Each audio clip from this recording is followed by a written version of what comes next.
بسم اللہ الرحمن الرحیم۔ حضرت امام حسین علیہ السلام کی شہادت کے بعد جب عمر سعد ملعون نے پامالی کا اعلان کیا تو جناب فضہ نے بنت زہرا کی خدمت میں عرض کیا، بی بی، نبی اکرم کا غلام سفینہ جب کہیں جا رہا تھا تو اس کی کشتی ٹوٹ گئی تھی۔ وہ کسی جزیرے کے ساحل پر گیا تھا تو ایک شیر نے اسے اپنی پشت پر بٹھا کر راستہ دکھایا تھا۔ میں کل رات سے ایک شیر کی آواز سن رہی ہوں، اگر آپ اجازت دیں تو میں اس جنگل میں اسے تلاش کروں۔ مجھے یقین ہے اگر شیر کسی عام غلام نبی کو پناہ دیتا ہے تو فرزند رسول کو ان ظالموں کی شر سے محفوظ رکھے گا۔ بی بی زینب سلام اللہ علیہا نے اجازت دی۔ جناب فضہ جب جنگل میں آئیں تو ایک جگہ پر شیر کے نقش پائے۔ تھوڑا آگے گئی تو دیکھا کہ آگے شیر کھڑا ہے۔ جناب فضہ نے فرمایا، اے ابو الحارث، تجھے معلوم ہے کہ یہ ظالم فرزند رسول کے جسم اطہر کے ساتھ کیا کرنا چاہتے ہیں؟ یہ سنتے ہی شیر جناب فضہ خاتون کے ساتھ چل پڑا اور میدان کربلا میں آ کر شیر نے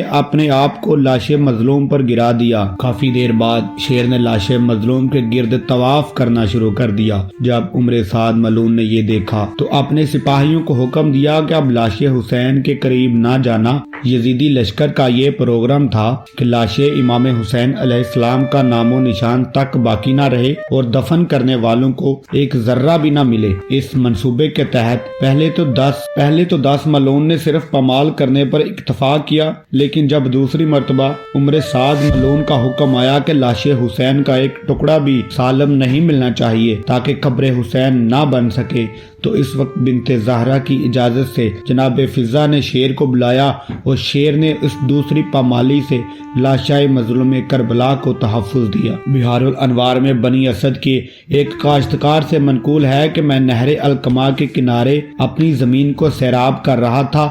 سورج غروب ہو رہا تھا کہ میں نے دیکھا کہ ایک شیر مغرب کی طرف سے آ رہا ہے اور میدان کربلا کی طرف جا رہا ہے۔ میں نے دل میں یہی خیال کیا کہ 2 دن ہوئے ہیں یہاں اسلامی فوج کے مقابلے میں چند باغی آئے تھے جو قتل ہو گئے ہیں، اور دوسرے درندوں کی طرح یہ شیر بھی پیٹ بھرنے آ رہا ہے۔ کئی دن تک میں اس شیر کو اسی طرح آتے جاتے دیکھتا رہا۔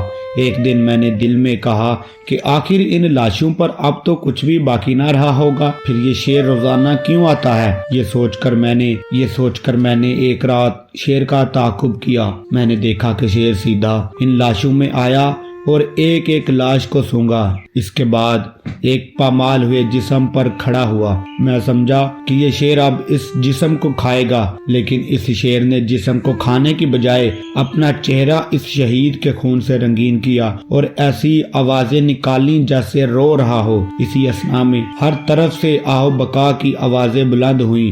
میں آہستہ آہستہ ان آوازوں کے قریب ہوتا گیا۔ میں نے میدان کربلا میں